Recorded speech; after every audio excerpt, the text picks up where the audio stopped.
Salut les électrons libres, salut les électrons libres, j'espère que vous allez bien. Aujourd'hui, je réponds donc à la question, j'ai trop d'idées et je suis dans la confusion, je ne sais pas laquelle choisir pour démarrer ma reconversion professionnelle. Alors, j'ai trop d'idées. Qu'est-ce que ça veut dire déjà le fait d'avoir trop d'idées et à quoi ça ressemble?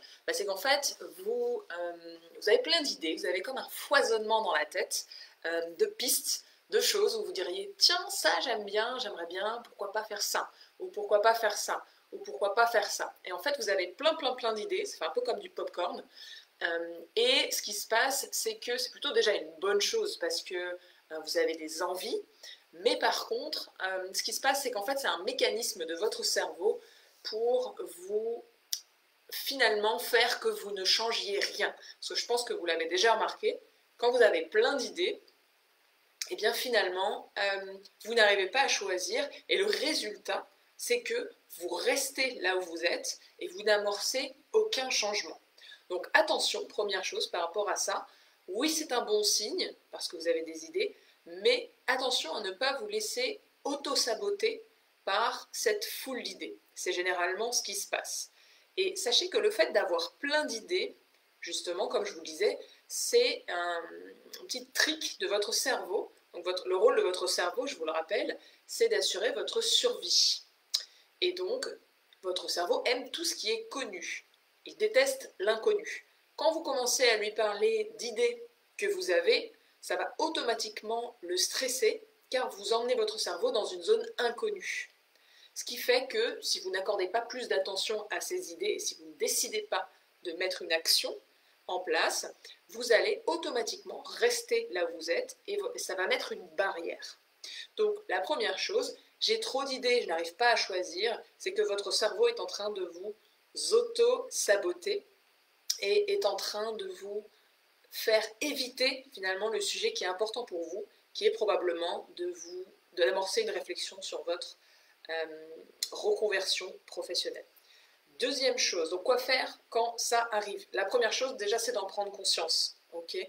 De prendre conscience que c'est ce que vous faites et que c'est un mécanisme un petit peu automatique qui vient dès que vous pensez à une situation stressante. Par exemple, vous reconvertir, c'est probablement quelque chose qui vous stresse et que donc du coup, votre cerveau vous envoie des clés comme quelques pistes et ensuite finalement pour se rassurer, la fin de la boucle, la fin du système automatique, c'est une fois que vous avez bien pensé à vos idées, hop, on ferme le sujet, on passe à autre chose. Donc première chose, remarquez-le et prenez conscience que finalement c'est une fuite et c'est un évitement que vous vous faites à vous-même. C'est ce qu'on appelle un auto-sabotage. Je me sabote moi-même. Donc quoi faire? Deux pistes, deux clés pour vous si vous êtes confronté à ça.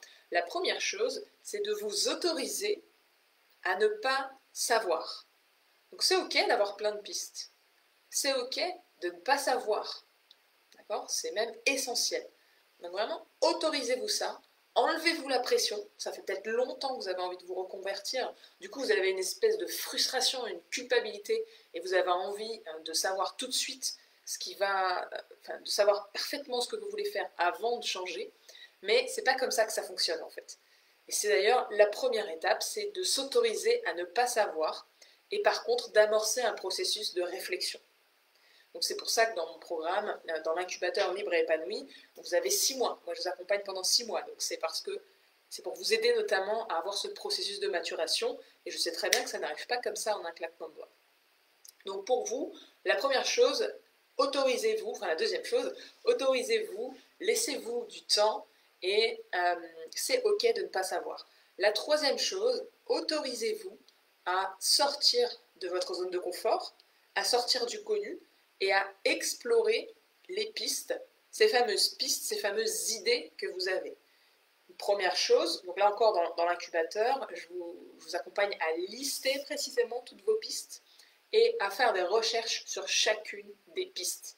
De cette manière-là, vous n'êtes pas dans l'évitement, mais vous êtes vraiment dans la confrontation à la réalité avec vos envies. Et ce n'est qu'en acceptant et en confrontant vos idées, en les confrontant à la réalité, que vous allez pouvoir avancer et pouvoir prendre une décision de savoir si vous voulez continuer dans cette voie, dans cette piste, dans cette exploration de cette piste, ou bien la mettre de côté une fois qu'elle est explorée. Et sans confrontation, vous n'avancerez pas. Et je sais que souvent à cette période-là, ce qui se passe, il y a beaucoup de personnes à qui ça arrive, beaucoup des personnes que j'accompagne, qui me disent « Oui, mais moi je ne veux pas explorer cette piste parce que ça fait tellement longtemps que je l'ai plus ou moins en tête que je serais tellement déçue si ce n'est pas cette piste-là. Et en plus, j'aurais plus rien. Ils ont l'impression qu'ils n'auraient plus rien s'ils exploraient cette piste et que ce n'était finalement pas la bonne. Et donc là aussi, il y a un processus d'auto-sabotage qui fait que finalement, ils ne vont pas plus loin. C'est pour ça que c'est important d'être accompagné pour qu'on vous montre le chemin, qu'on vous montre comment faire dans cette situation-là. Il y a des choses à faire, il y a des choses à ne surtout pas faire. Donc ça, c'était ma troisième clé. Vous autoriser à sortir de l'inconnu, du connu, pardon, à plonger dans l'inconnu. Et petit à petit, ce n'est qu'en lâchant vos repères, en acceptant d'être perdu, que vous allez peu à peu retrouver ou trouver votre chemin. Voilà pour ce sujet, c'est une question passionnante, je pourrais en parler pendant des heures, mais je veux que vraiment ces vidéos soient courtes. Si tu as envie d'aller plus loin et que tu sens que c'est le moment pour toi, je t'invite à m'envoyer un petit message en message privé pour me parler tout simplement de ta situation et moi je serai là pour t'aider avec grand plaisir pour voir où tu en es concrètement et puis voir si l'incubateur c'est le bon programme pour toi. En tout cas, n'hésite pas à prendre contact avec moi et puis pour qu'on discute de tout ça. Je te souhaite une excellente semaine. C'est possible, n'oublie pas, c'est possible, crois en toi. C'est possible et ça commence maintenant. Ciao.